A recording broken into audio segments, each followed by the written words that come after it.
Hey y'all, and welcome to another episode of Nah But For Real. I'm your co-host Jay. I'm here with your co-host Allie, and we're so happy you decided to join us for another week and another episode. Before we get started, make sure that you're following us on all of our social media platforms at nbfr podcast.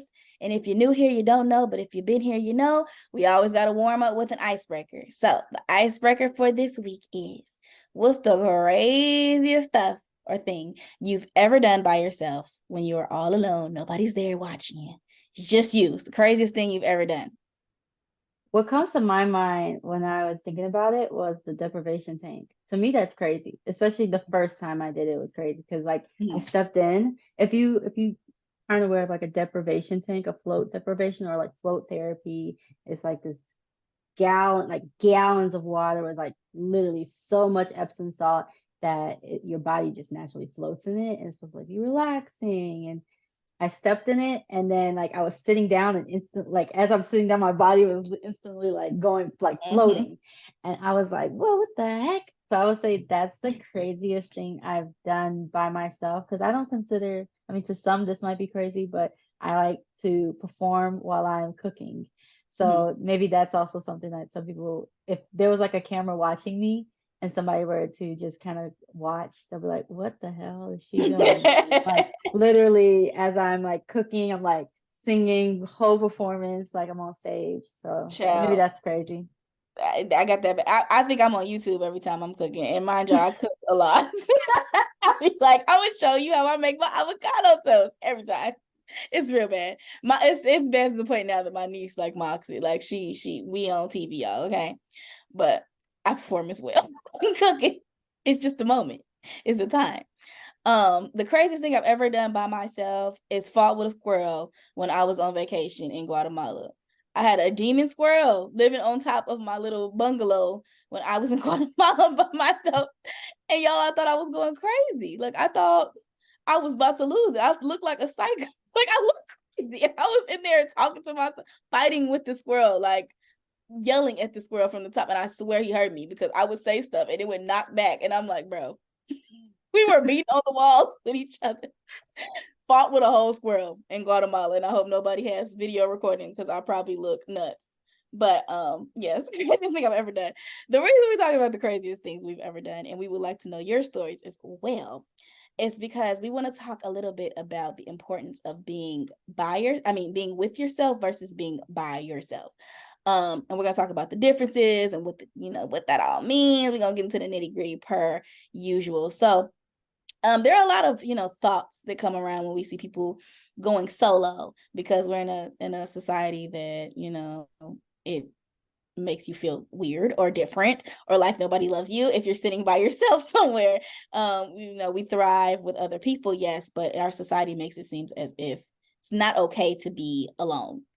Mhm. So what are some biases you feel like people project when you see someone going solo on things that are normally for couples or normally for more than one person, like maybe going out to eat and you see somebody by themselves, or going for a walk and you see somebody by themselves. I don't really know any other examples. Some other examples that people usually don't. Movies.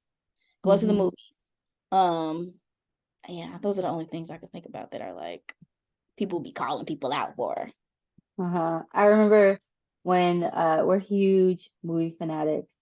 And so when we would go to the movies and there would like be people by themselves. I don't know if you remember that one guy who used to go and see the movies like okay, hold on. Side note, we went to go see what was this movie called? Basically it was the Nat Turner movie. Oh my I god. don't, I don't even remember what the movie is called, but it's the Nat Turner movie. And we went to go see it, and it was this older white guy, and literally, like, I think something happened to a black person, and he just started dying laughing, and we felt some type of way. But My then, ignorant ass started laughing with him because it's so uncomfortable that it's like, like to me, that's weird. Like at the yeah, moment, it was weird because I'm like, okay, this guy, he's coming to see this movie, and he used to go to the movies all the time, just like we did. So obviously, he's a yeah, we huge saw him movie like fan. every week type shit. This was yeah. Yeah. So Hmm. we're seeing these movies and we're seeing him and like he'll be like laughing and stuff, and we were like, what the heck? And I used to be like, giving very much weirdo vibes. But Right. then there was this time where I was forced to do something by myself, which was go see a movie. Jay and I want to say we were somewhere, and we were like, okay, we're about to go to the movies. We're gonna go see this movie. I want to say it was Birds of Prey. Mhm. And I drive over there to go to the movies, and I'm like waiting, and like Jay's nowhere to be found. And I'm like now having an anxiety attack because I'm like, oh no, like what happened to my bitch between now and then? Worried. And then like her location wasn't popping up, she wasn't answering her phone. And I'm like, what the hell? Like what happened? And so eventually she ends up calling me. This bitch forgot that we were actually going to go see a movie. So I was already there. I really wanted to see the movie, and I was like, you know what? I'm gonna just go see it by myself. And I actually enjoyed it. So it's like that's like one of those moments where, yes, we used to be like, well, at least I used to be like weirdo vibes. He's down there laughing at black people get messed up or blah, blah, blah, That's and still weirdo vibes for sure. right, But right. That was still weirdo vibes. But if you remember, something happened to like a white person, he started laughing too. So then we was for like, sure.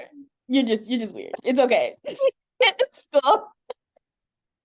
so in that moment, like at first I used to be like, oh, that's weird. Like who goes to the movies by themselves? Like that's just like, But then when I did it, I was like, hey, I actually like it. It's just like watching a movie at home by yourself. It's no different, Mhm. literally. Like literally no different. So that really opened my eyes when it came to like people being by themselves out in public, either eating or going to a bar or going for a walk or just like different things like coffee shops, like all those different like ideas really started to shift. And I was in college at this time, which Yeah.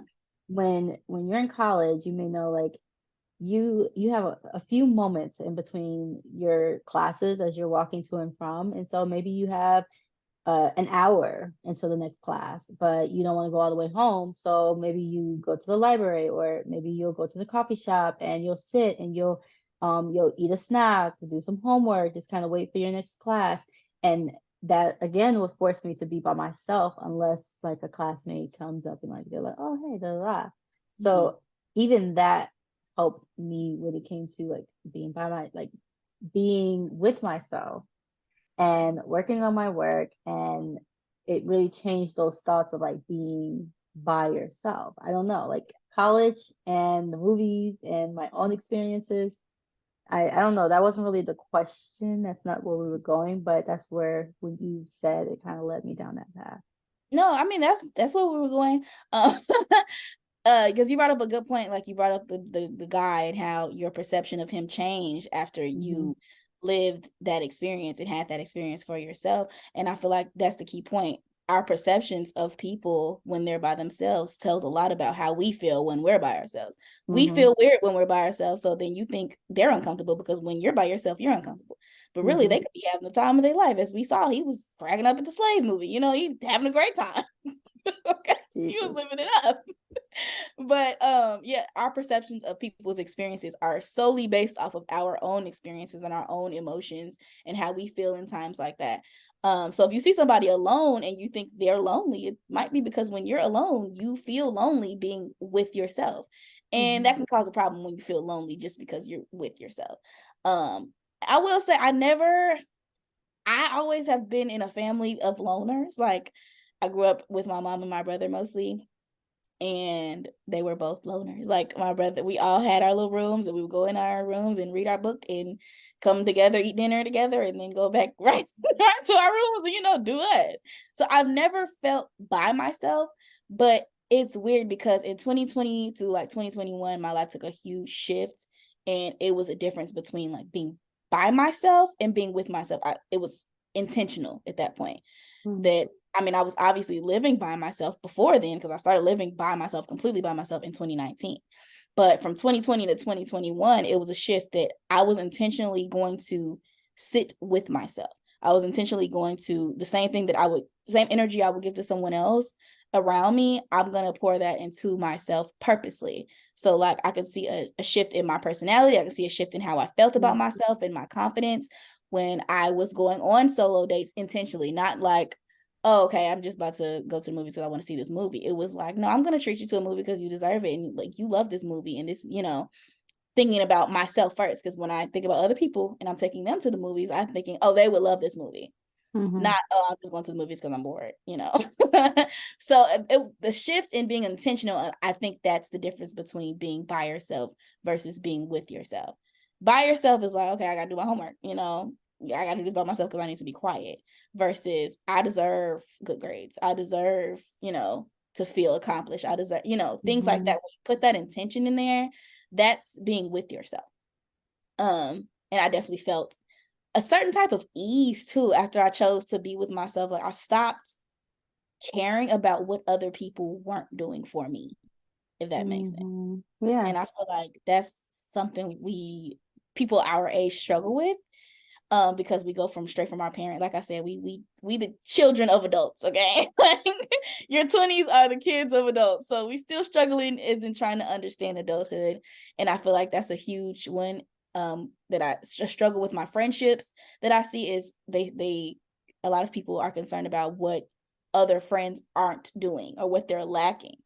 And I started to care so much less about what my friends did for me, what they could give me, what they could offer me. And I could just literally see my friends from my friends.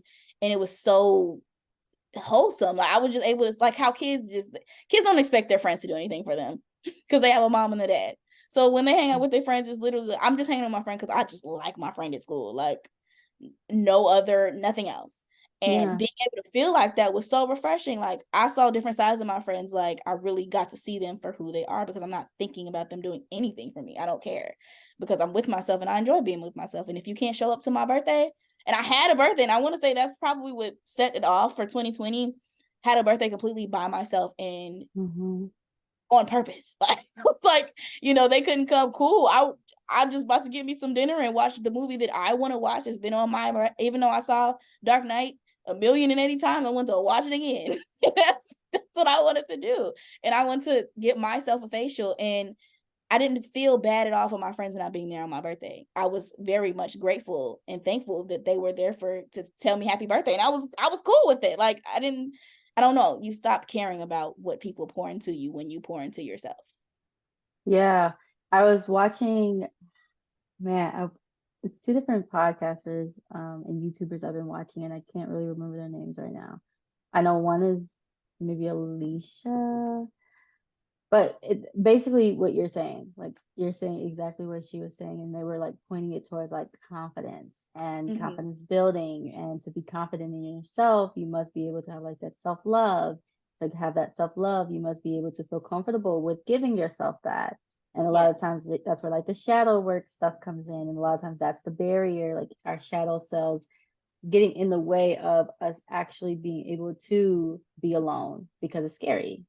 Or not to be alone, but to be with ourselves can be scary because of that shadow side of us. It might come in and out, and now we're in avoidance. Now we're like, nope, don't want to even look at this or deal with this right now.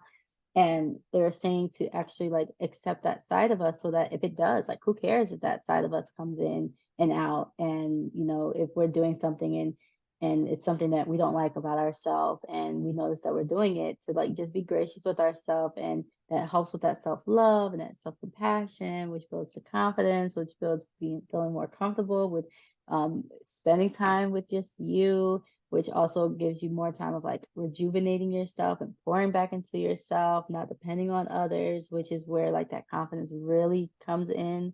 So yeah, everything you were saying just reminded me of that. Yeah, you just become so much more grateful for people and what they can give you after you're able to give yourself everything that you need. And you also start realizing that you don't need much as well when you're by yourself. You realize that what you need is water and food and some sleep. That's really what it comes down to it, and a roof over your head. But after you're able to have that, you realize all these material things are for other people. And when you don't have those other people around you, purposely, not saying like, oh, everybody left me, I'm so, because when that comes in, that's a whole nother ball game. Everybody left me. That's being by yourself and being lonely. I'm talking about intentionally saying, I'm going to take this time by myself. I'm going to take this time with myself and just chill out.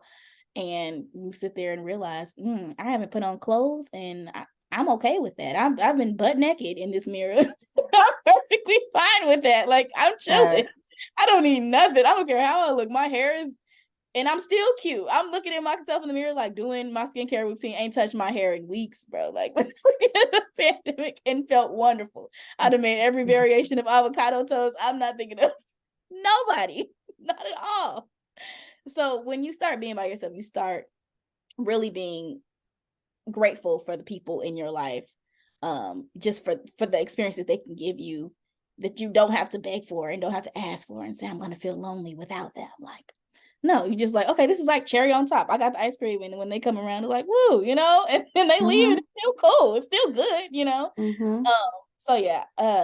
Also, do you I feel like we kind of got into it already, but want to give, I guess, a valid definition of the difference between being by yourself and being with yourself.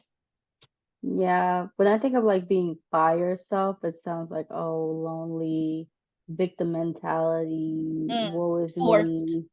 Yeah, forced, no options, Yeah. no, like it's just like a this is happening to To me. me, for sure. That's what it's giving. And For then like sure. when I think of like spending time or being with myself, because being by yourself, being with yourself, it shows like I don't know, when I think of with myself, I think like I'm not alone, because to be with yourself, it comes with layers, because I there's layers to us, between like we have our inner child, and we have this like side of us that we inspire to be. It's like this vision of ourself that we see, that we want to work towards, and then we have our present self that's like battling between the two of them, and it's like it's almost like I can envision like one side holding on to like one arm, so like that inner child holding on to one arm, and then that vision of ourself holding on to the other, and it's like a pulling effect that's going on. Yeah. And when you're with yourself, it actually combines it. It starts to merge together, where you can have a moment where you're actually like validating and encouraging this like younger side, but then also acknowledging and visually like planning for like this vision that you want, or this future that you want. And it also helps that present self like align more with both, like in a Mm-hmm. say, because that's what it is. Like you actually want to merge with the shadow self. Like a lot of people are like, I've heard people talk about wanting to like completely like dismantle their shadow self, but I'm leaning more into like people who are saying more like, oh, we want to merge with that shadow self, because it's not fair to completely like disregard or dismiss or completely trash out that shadow self, because that's exactly what people did to us growing up, which is why it did go into the shadows in the first place. So Right. it's just a repetitive cycle, and it's not going to go anywhere. Meanwhile, if you're like merging it, it's really just accepting and sitting with it, and then telling yourself like, oh, it's okay that um my hair isn't done today. Like, it feels good to just relax and not have to worry about my hair. And when you're not having to worry about like your hair, or what your friends think, or what this person thinks that you're going to this movie by yourself, it takes like so much frustration away, so much stress away. Like your mind is no longer, literally biologically, cortisol is no longer like rushing throughout your body. So you're actually able to stay relaxed, stay calm, do what you want to do. But like that moment where you're like, oh, what if, or what if this person is doing this? Like the minute that you worry, it's like cortisol is like a rush.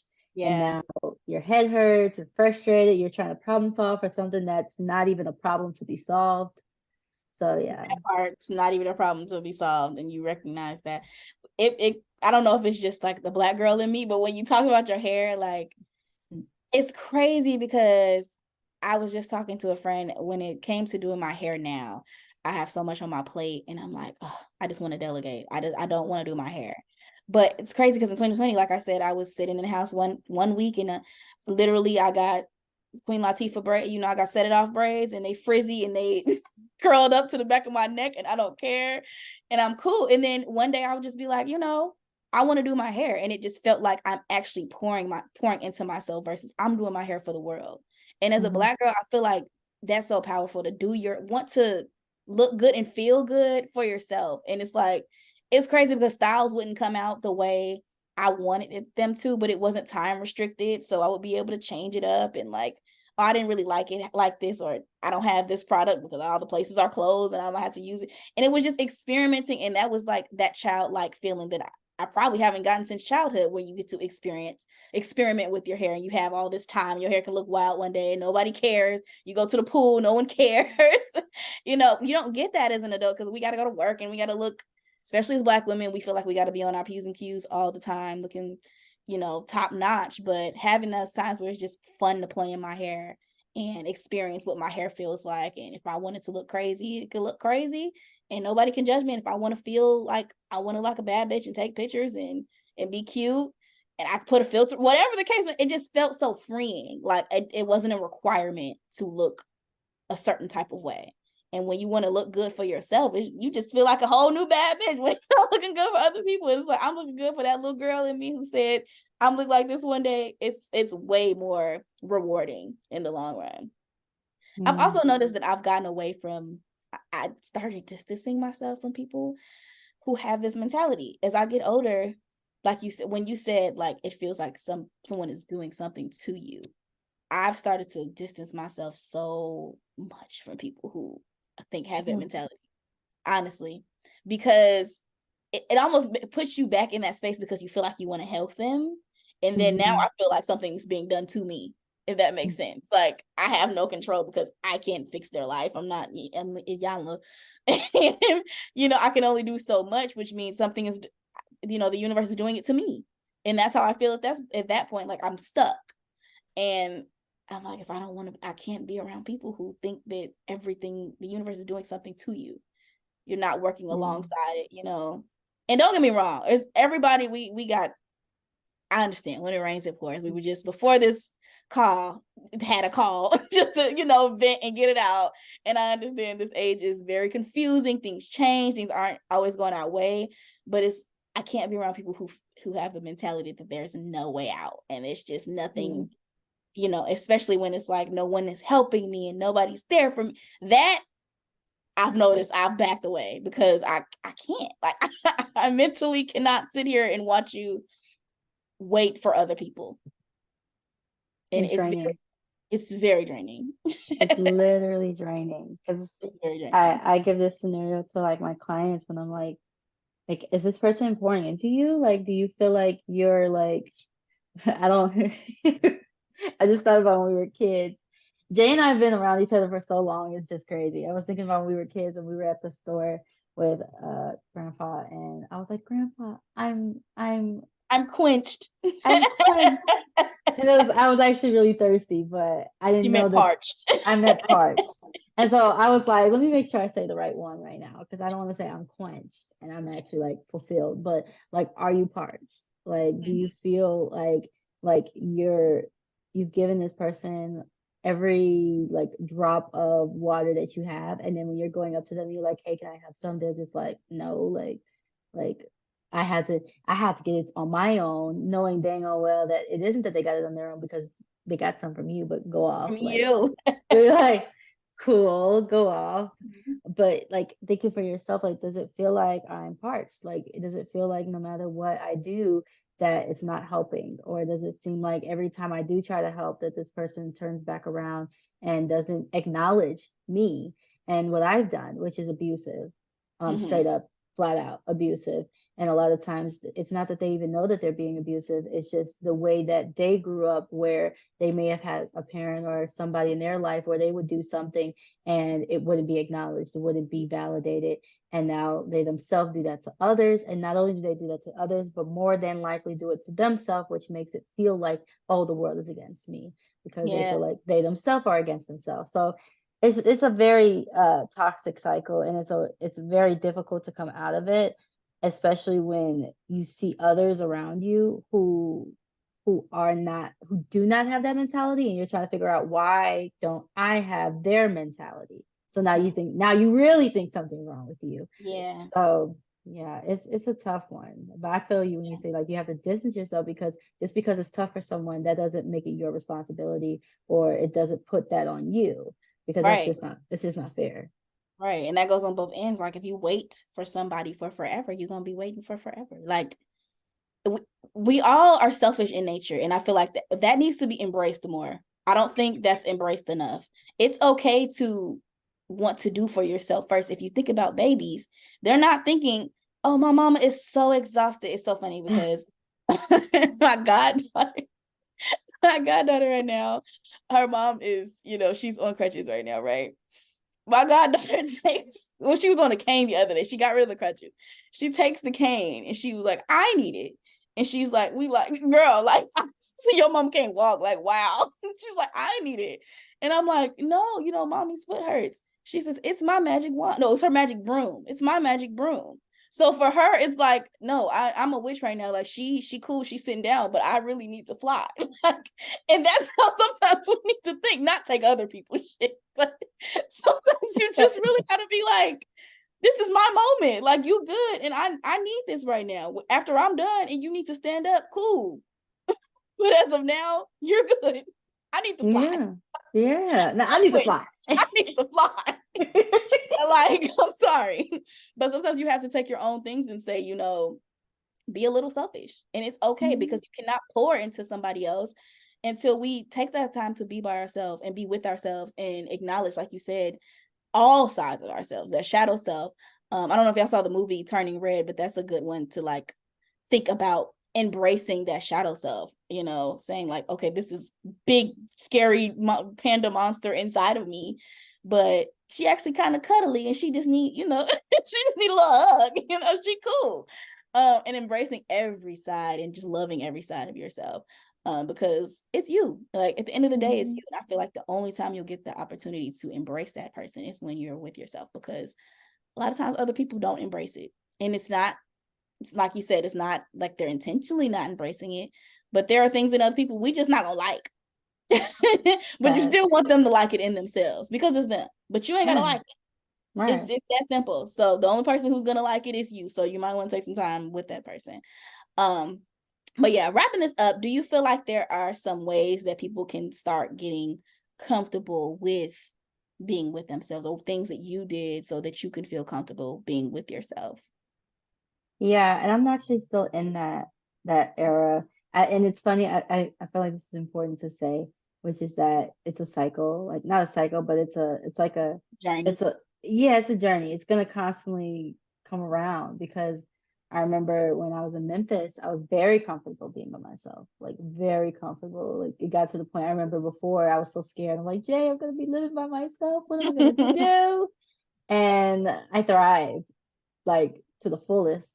And then I moved back in with my husband, and now it's like I have another person like I feel like another person is depending on me to cook and to like do certain things to support them, to spend time with them. Yeah. And it takes that time away from myself to the point where I feel like I've been completely like stripped from spending time with myself. So when I do spend time with myself, I'm like, oh yeah, I like this. It's a reminder, almost like a oh, I actually like coming in here and journaling, even though he's watching a movie and I really want to watch that movie, but I need to take some time for myself. So like really just being intentional with giving yourself those moments and knowing, being mindful and gracious with yourself, and knowing that it's not always going to be you're comfortable with being by yourself. Like sometimes you fall back into feeling like, oh, I want to be around this person. I haven't seen this person in so long. And then now it's like back to being around this person all the time. And then it's like, oh, wait,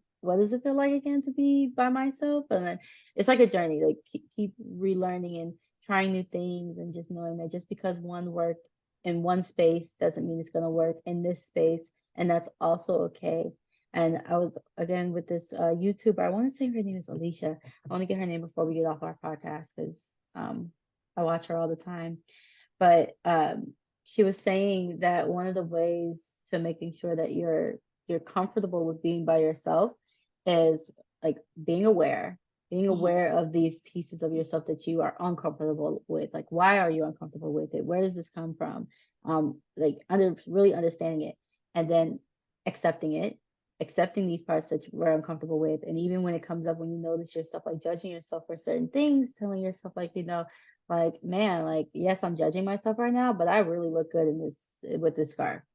Like, Period. just pointing something out and acknowledging that, yes, we're being hard on ourselves, because we also don't want to dismiss or avoid the fact that we feel this way. So we still want to acknowledge it. We want to be aware of it. We want to accept it. We want to still say, like, okay, I know that I may not want to be where I want, like, I may not be where I want to be, but at least I have this.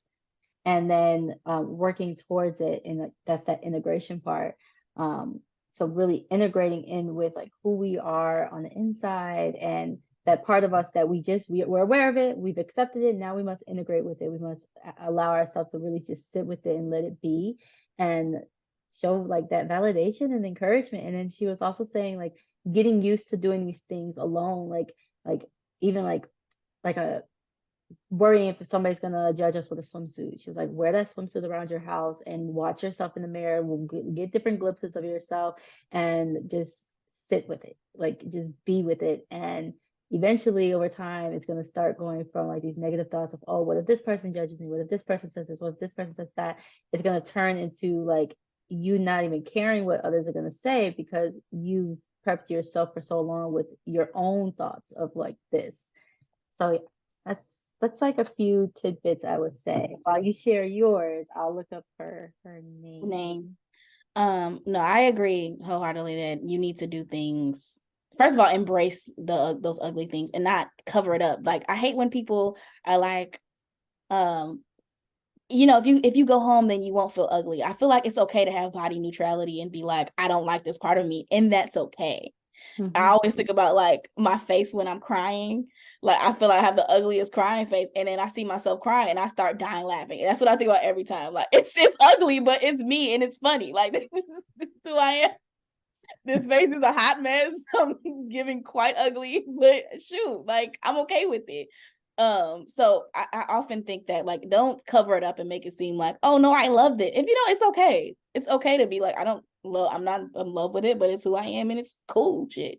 It ain't bothering me none. It's like that.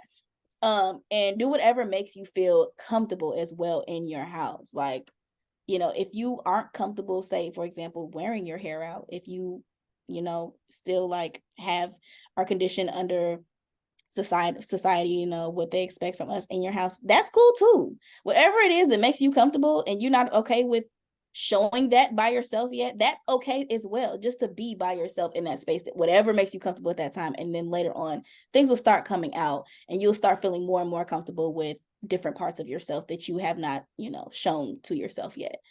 Also a big one that I feel like I hear a lot is I'm bored whenever they buy us. You're gonna die from being bored, y'all. I promise you. I just told my friend that. I just told my goddaughter that boredom is not going to kill you. I promise you. I promise you, it's not. You can sit by yourself and be bored. It's okay. It's not the end of the. What do you think cavemen were doing? They were cool. I promise. They were okay. Like it's okay to be bored, and I feel like that's where the creativity comes from. If you think about kids and we always joke around like, don't leave kids being quiet for too long because they're gonna get into some stuff. Yeah, because when you get bored, you start finding things, you start discovering things, and it's not always good for kids because they be wilding, but as adults, when you have some restraint, you start to realize what you can do. Like when you get so bored to the point where all you have is your mind, you will be astounded by what your mind can do. So give yourself some space to be bored. It's okay to be bored for 15, 20, 30 minutes to an hour.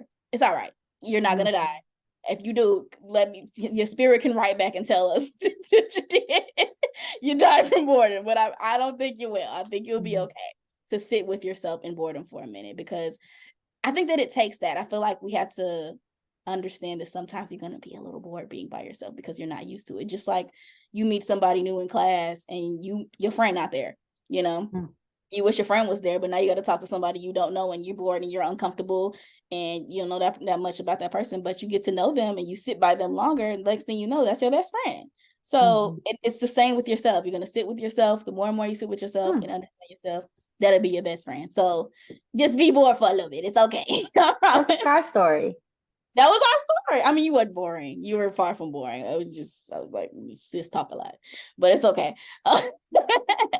But yeah, it's more and more you sit with somebody or sit with yourself, it's the same thing. The more you understand. So be okay with being bored. Maybe set a timer if you're one of those people who just hate being bored. My mother didn't allow for boredom in my house. Like we could not say we were bored or you gonna be cleaning. So I've understood what it meant to sit down and be bored and be quiet. And Understand how to be bored. It's okay. Mm-hmm. Also, I feel like just release expectations, and I kind of touched on this before, of what people are supposed to do for you, because the more and more you start relying on yourself to be there for yourself, when it comes to birthdays, when it comes to, we got that bad, y'all, when it comes to birthdays, when it Mm-hmm. comes to celebrations in general, when it comes to things that you think people are supposed to show up and they fall short, stop depending on it, because that's where the anger comes from, is that loss of the expectation. If you just are okay with yourself and saying, I did this on my own, I made it another year, and I should be celebrating, I'm finna go get a cake. And then when somebody does come with a gift, you feel like it's the best thing in the world, because I expected just me. I expected I was cool with it. So start releasing those expectations, because you don't want anger to attach to, and resentment attached to being by yourself or being with yourself either. Like we said earlier, you don't want to feel like somebody's doing something to you when you're sitting with yourself. So don't make your friends and family feel like they gotta be there while you're going through this journey, because they don't. Okay, that's not their responsibility or anybody's responsibility. We grown here, like we said.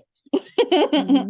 We learn It's like it. We baby it's grown. like it's like when you're on the plane, they're like, put your mask on before you can like help the person up like next to you. It's like, how could you expect to even, and that's another thing. That's where that selfishness you were saying, like we're very naturally selfish. So like it's like you expect others to be there for you, but it's like you have to be there for yourself first and take care of yourself first, just as much as they have to do the same. They have to take care of themselves first. So how could you expect them to be there for you if they're struggling with being Yeah. there for themselves? Yes. And that's where that selfish piece comes in. And that's where it's like they don't, a lot of times they don't think about that. They don't think about like Yeah. others and what they're going through, but then they don't do that because they think others don't do that for them in return. Mm-hmm. It's such a toxic cycle.